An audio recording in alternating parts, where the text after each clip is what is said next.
હું એટલા હરખથી બોલું છું માં, ત્રીજા માળેથી છોકરો પડી ગયો માં.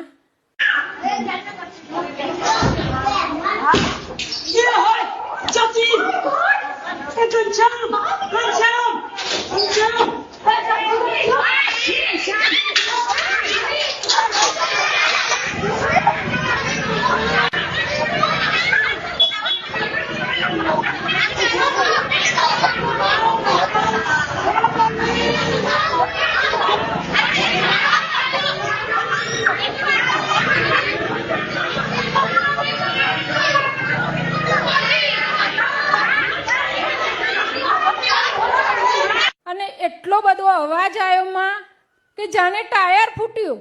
પબ્લિક બહાર નીકળી ગઈ માં. મને આમ થયું માં મરી ગયો છે, દીકરો મરી ગયો છે.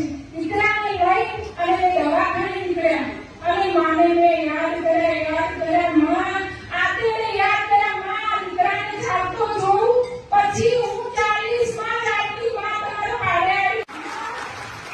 માં દીકરો જેવો હું કાકામાં લઈ નીકળી બોલેલો માં, અને એટલું બોલી માં કે માં શું કરું માં, મારી ગંઠાઈ લાગશે, દીકરો મરી જશે મારો ભાડું. અરે ટાટા તું પડતા બચી ના હું ઝાલા